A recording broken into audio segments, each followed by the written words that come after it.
Jadi kualitas ilmu itu dijaga sampai sedemikian rupa.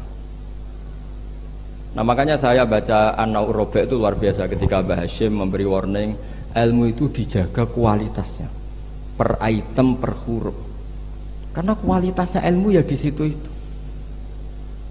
Ya saya ulang lagi, kualitasnya ilmu di situ. Sama-sama mengatakan ajmain, tapi kalau mengatakan orang sekali ber Said Muhammad, sekali ber Mbah Hashim, sekali ber Mbah Mun, Mbah Karim, Mbah Maksum Ali itu maklumat. Iki locong ahli sunnah. Ciri khasnya apa? Ikramu jami'is sahabat.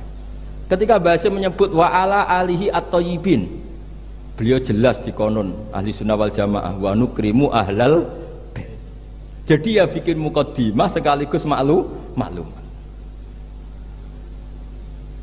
Nah ini yang mungkin orang terus nganggap itu monoton. Ini yang kita sayangkan. Sebetulnya kalimat-kalimat itu kalimat maklumat atau kalimat jati diri dan seterusnya. Ini yang terakhir. Ini kan alhamdulillah ada pelaturan di atas jam 9 nggak boleh. Jadi ini melanggarnya jangan lama-lama nanti.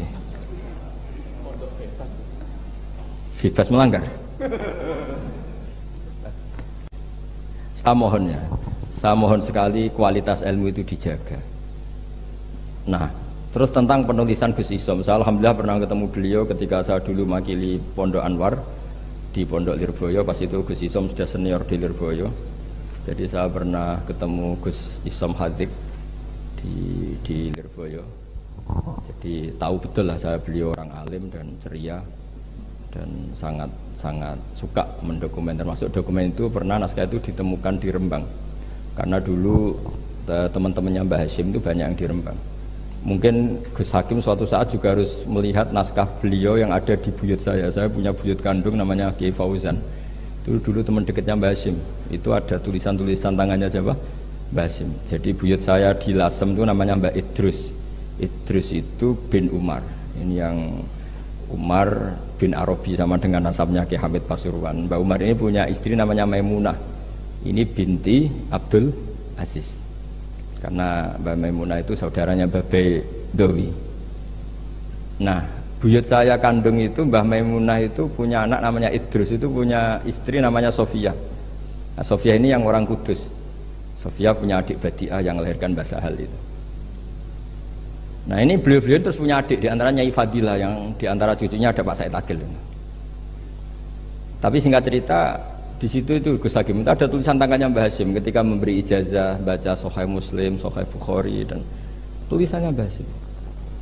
Sehingga kalau mungkin tim bisa ke sana, itu di Sarah Muslim, Sarahnya Muslim Imam Nawawi itu ada tulisan tangannya Mbah Hashim. Itu tanda tangannya begini, kata bahu bibananihi muhauqilan wa musabbihan, mem gini Hashim Asy'ari. Jadi beliau kalau nanda tangan itu diberi tambah, saya menulis ini bersamaan dengan membaca tahlil dan tasbih, muhauqilan wa musabbihan. Saking religiusnya Mbah Hashim. Jadi beliau kalau di kitab saya itu milik buyut-buyut itu. Sehingga saya alhamdulillah sekarang sambung sama Gus Hakim, sambung sama Gus-Gus di sini. Saya senang sekali. Kalau ngeritik itu tidak ngeritik, tadi yang ngomong saja lah, supaya karena tadi Mbah Hashim ngaji sama Mbah Mahfud, maksudnya di antara gurunya Mbah Mahfud selain Syekhona Khalil, dan Syekhona Khalil fi akhir hayati ketika Mbah Hashim baca Bukhari, beliau datang ke sini, kila istafada minhu sebagai bentuk pengakuan kalau Mbah Hashim adalah tokoh yang luar biasa. Sehingga hadara majlisahu syaikhuhu, ketika beliau ngajar Bukhari itu Syekhona Khalil pernah datang ke sini, ke Tufir.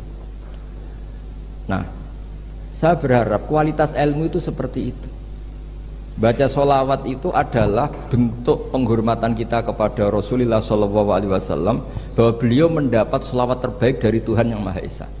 Tapi sekaligus maklumat, kita tidak akan kecelakaan kayak yang dialami orang apa? Nasrani. Karena jelas Allah pemberi, Nabi penerima. Apalagi ditambahi abdika wa rasulika, tambah maklumat bahwa apapun hebatnya Nabi tetap abdu. Sehingga sifat terbaik Nabi apa? Abdullah. Sehingga ketika peristiwa Mi'raj sedahsyat itu Allah nyifati subhanalladzi asra bi abdihi. Nah, dengan cara-cara seperti itu kita menjaga kualitas ilmu. Tapi kalau kita tidak mengingatkan itu, ya dikira itu lafaz yang monoton, yang copy paste, yang klise, yang biasa. Maka ini Sebelum saya ngakhiri ini, saya baca yang An-Na'u. Ini kitab saya yang beda sama halamannya mungkin sama jenengan, tapi nggak apa-apa lah. Apa? Enggak, yang anak-anak kan punyanya yang ini. Anak-anak punyanya yang apa? Yang dimiliki anak-anak?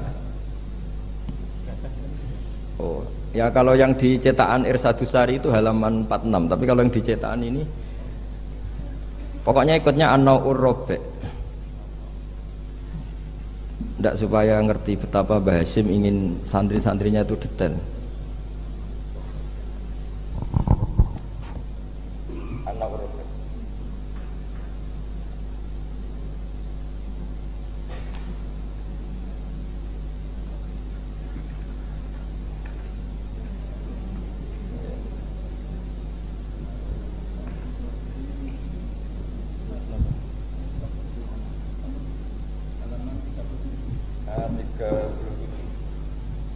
Tapi yang saya baca yang 37 mulai warrobi ayu sohika mayakrohu. Ya anak-anak, kalau yang punyanya pakai yang kecil itu halaman 37 An-Na'ur Rabi' dan di warrobi, ya An-Na'ur Rabi' dan di yang warrobi. Ayu sohika mayakrohu qabla khifdihi tashihan jayidan imma ala syekhi aw ala ghirihi mimman yutkinuhu wa yahfaduhu ba'da dhalik khifdan muhkaman summa yukarriruhu ba'da khifdihi tikrara muwadhifin. Terus sak teruse waqad taqaddama annal ilma la yu'khadhu minal kutub fa innahu min adharril mafasid. Jadi kalau orang hanya ngaji gak pernah ditasihkan guru, kata Mbah Hasyim itu min adharril mafasid. Karena itu masyhur di kalangan kiai itu. Makanya di kalangan kiai itu masyhur gara-gara titik wong mati itu. Ada santri gak pernah mengkonfirmasi baca Hayatun Sauda Dawaun Mingkul Lida. Kitabnya dia itu titiknya 2. Jadi ular yang hitam itu obat dari segala penyakit. Nyalilah ular hitam dan itu kobra. Taqabbalallahu minna minkum, maksudnya mati. Nah, padahal sebetulnya itu teksnya Habbatun Sauda. Tapi kitabnya dia kelebihan titik dibaca Hayatun Sauda. Harusnya kan Habbatun Sauda. Makanya sama dengan Sa'duna fid dunya yang lagu kesayangannya Mbah Mun itu isfa'u lil mukhtar sebetulnya itu, karena isfa'u nyafaati sira kabeh lil mukhtar mari wong sing bingung bila nuktah. Nah, tapi nanti kalau setelah muji Sayyidah Fatimah wa abihal mukhtar bil kha, karena maksudnya Kanjeng Nabi. Nah, hal gitu itu harus ditasih, jangan dengernya yang paling populer mukhtar terus semuanya. Masa berarti isfa'u nyafaati sira kabeh lil mukhtar mari Kanjeng Nabi sing dipilih. Sing butuh syafaat iku kowe ra Kanjeng Nabi, bocah kok sembrono. Nah, hal gitu itu ini pesannya Mbah Hasyim. Murid itu harus menaskah bacaannya. Ayu sahiha ma yaqra'uhu qabla khifdhi tashihan jayidan imma ala syekh au ala ghairihi mimman yutkinuhu. Makanya saya alhamdulillah termasuk Gus modern yang sampai sekarang terima sorokan. Mulai diantaranya cucunya orang alim-alim top. Ya enak mumpung nompo sorokan iso ngamuk lah. Karena saya dulu ya barokahnya pernah sorokan sama kiai-kiai saya di sarang, utamanya sama Mbah Mun dulu. Mbah Mun kalau ngecek muridnya gini, apa Pak Rozikin siapa? Roziki apa Rozikin? Kalau Rozikin ya salah, satu orang kok jamaah ini. Tapi agak apa-apa jeneng, nggak pakai nggak jelas sih. Nah ini kan ngaji ilmu, jadi ya yang salah disalahkan. Tapi bukan berarti salah betul ya, enggak, ya ada salahnya. Dulu itu Mbah Mun itu kalau ngetes muridnya itu sebelum seminggu disuruh bikin teks khutbah. Lama-lama sebelum 1 hari, lama-lama sebelum 1 jam. Kalau 1 jam kok putrane sudah bisa bikin, berarti pinternya bahasa Arab sudah malakah. Saya dulu belajar Sahih Muslim itu yang baca saya di depan Gus Subak putrane Mbah Mun. Saya sering disuruh baca kitab di depan Mbah Mun. Sehingga saya baca kitab itu pede, bukan karena sombong. Saya baca depan Mbah Mun saja berani, kok di depan Mahatali Tebuireng nggak berani ini kan. Wong tak bodoh nih boroh-boroh kan gitu. Kan. Jadi ini pesannya Mbah Hasyim loh, bukan pesannya Bahal. Ini pesannya Mbah Hasyim. Tak baca ya awas kalau nggak dilakukan. Ini katanya Mbah Hasyim. Warabi ayu sahhiha ma yaqra'uhu qabla khifdihi tashihan jayidan. Imma ala syekh aw ala ghairihi mimman yutqinuhu wa yahfazuhu ba'da dzalika hifdzan muhkaman. Summa yukarriruhu ba'da khifdih. Takrara muadzifin atau tikrara muadzifin sama itu masternya. Wala yahfadzu syai'an qabla tashihihi li'annahu yuqi'u fit tahrif. Wa qad taqaddama annal ilma la yu'khadhu minal kutub fa innahu min adharril mafasid kata beliau. Jadi enggak boleh anak-anak baca mandiri itu. Kalau baca mandiri ya seperti cerita-cerita itu. Lam tardiman ditanyakan gurunya. Gus maknane lam tardiman apa? Bareng tak delok jebule bab khat lam tarodaman. Diabrak dadi sitok macane apa? Lam tardiman. Jadi lam taro rane ngali sapa mar'ah daman ing getih. Oleh takok Gus lam tardiman maknane apa? Bingung kene kan. Piye? Ya, seperti guyonan itu ya Gus apa? Gus Sumaryoto itu. Imriti dibaca apa? Umaryoto. Bingung kan? Itu guyonannya kakak saya ini sama itu. Gus Dur itu kalau ada Gus gak bisa baca kitab tuh Gus Dur manggilnya kan Gus Dur. Kalau ada tamu-tamu Gus yang nggak bisa ngaji Gus Sumaryoto do teko maksudnya itu masyhur itu guyonan beliau itu kalau karena ada orang nggak bisa baca Imriti dibaca apa? Sumaryoto. Jadi saya punya kitab Qiraah Sab'ah. Itu di situ cerita kenaifan orang baca. Dan itu fatal. Termasuk nyuwun sewu qori yang top itu dulu sampai alim gitu gara-gara baca itu salah. Sama gurunya dibenahin, terus dia sumpah-sumpah tidak datang ke gurunya sebelum alim alamah mengalahkan gurunya. Ini bagus. Jadi orang tuh gak boleh meyakini bacaannya sendiri sebelum ditasihkan ke guru. Itu kata beliau ad-darril mafasid. Karena tadi takutnya apa?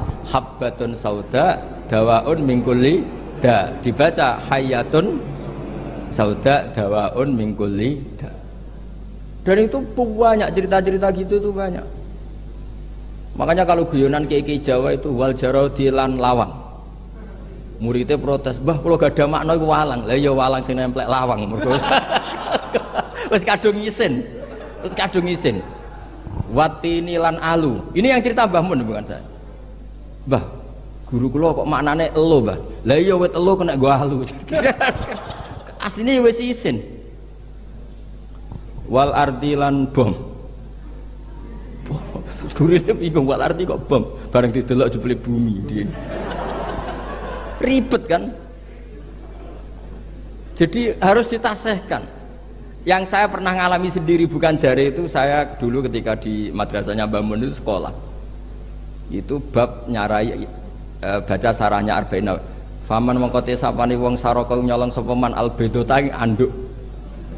Aduh gurune paling bingung. Cung mosok beda maknane anduk. Jebule endok tulisannya kan. Karena tulisannya sama. Nah, ini bagus ini kata Mbah Hasyim ini min ad-darril mafasid.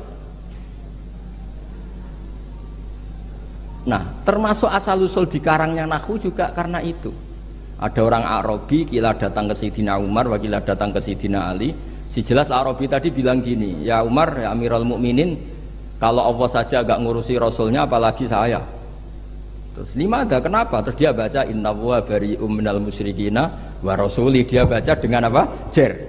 Berarti Allah tidak ngurus orang musyrik juga agak ngurus Rasulnya. Terus masyhur tuh Sayyidina Ali ngutus Abul Aswad Ad-Du'ali kila Yahya bin Ya'mar disuruh ngarang bab ataf. Jadi pertama nahwu dikarang itu bab ataf.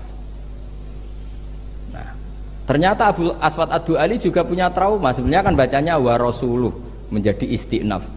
Inna wa bari'un minal musyrikin wa rasuluhu yubari'un aidon. Nah, Imam Abul Aswad Ad-Du'ali juga punya trauma. Putrinya itu yang masih muda, masih anak-anak, ketika mengagumi perbintangan bilang ma ahsanus samai. Terus Abul Aswad Ad-Du'ali jawab ya nujumuha. Karena dengan dibaca seperti itu maknanya menjadi pertanyaan, langit itu yang baik apanya, Bah? Ya nujumuha. Allah innama ajibtu min husniya, saya ini kagum langit begitu baik.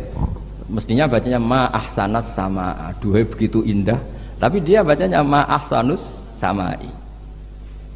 Jadi artinya kalau bacaan nggak benar itu ya tadi min ad-darril mafas.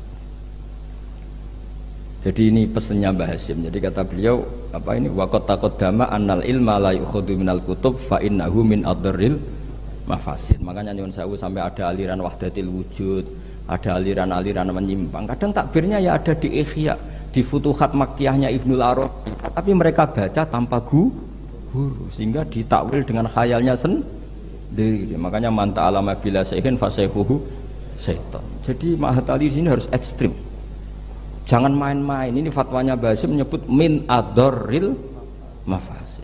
Bayangkan kalau gurunya min ba'dil mafasid. Wah, itu kan malah fatal lagi kan? Minal fasid akhudha minal fasid wa akhudha minal fasid. Nah, dikira induannya juga pas. Makanya kembali tadi statusnya Mbah itu terserah anak cucunya. Terus saya pernah Gus Hakim itu pernah saya di Palestina apa Israel lah terserah istilahnya. Ke makamnya Nabi Dawud itu nangis loh. Karena mereka bilang King David dan dikemuli bendera Israel. Ya coba misalnya ndak ada Quran, kita ndak punya Quran, pasti bilang Nabi Dawud itu Yahudi dengan atribut seperti itu. Ya dengan atribut seperti itu.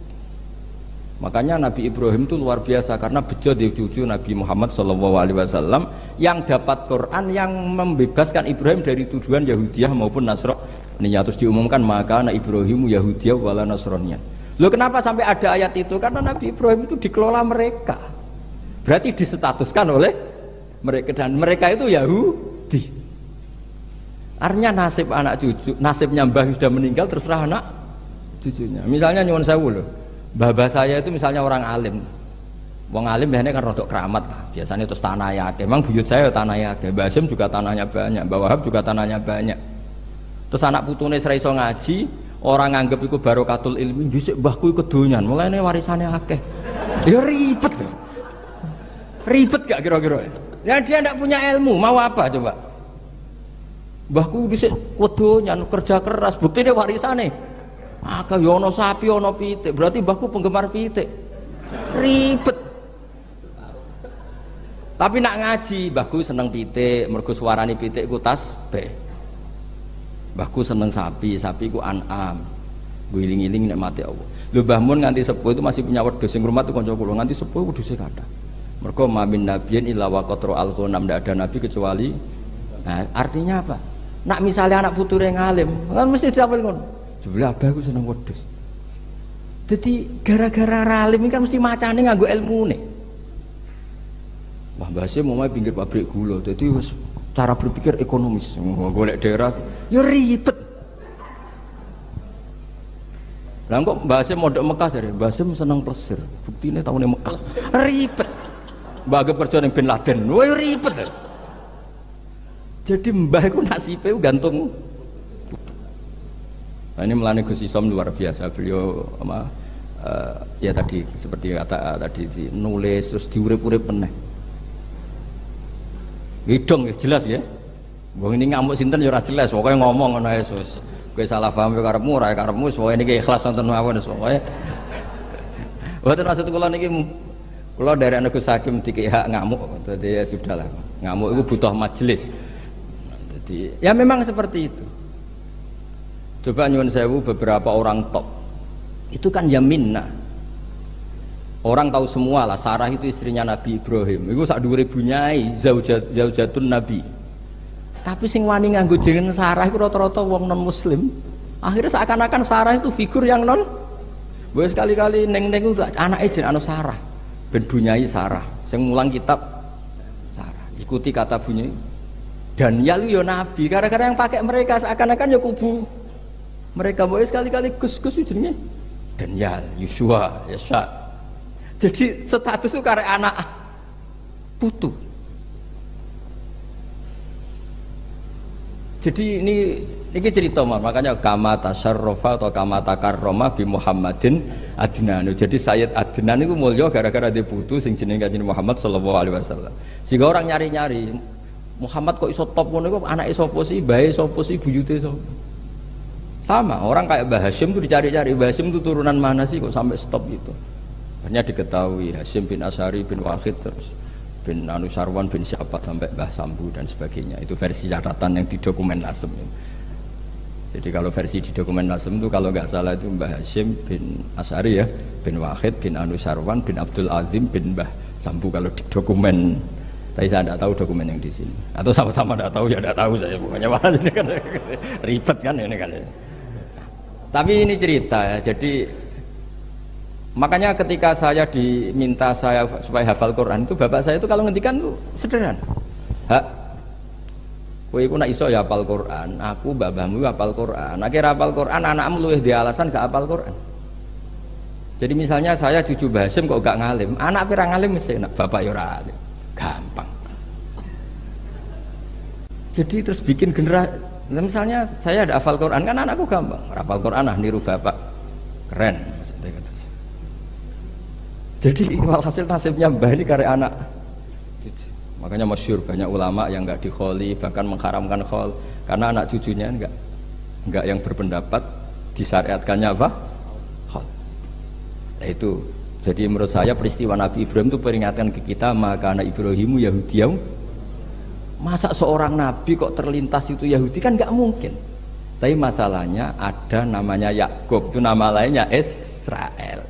Sebenarnya Nabi Yakub juga ada Israel dengan makna Zionis ya enggak. Tapi tahu-tahu ada sebuah sistem yang seakan-akan seperti itu. Akhirnya Allah membuat tabri'ah maklumat bahwa Ibrahim disebegitukan itu tidak benar. Karena tadi sejarah orang yang meninggal terserah yang hidup. Ya, ngoten mawon. Assalamualaikum warahmatullahi wabarakatuh.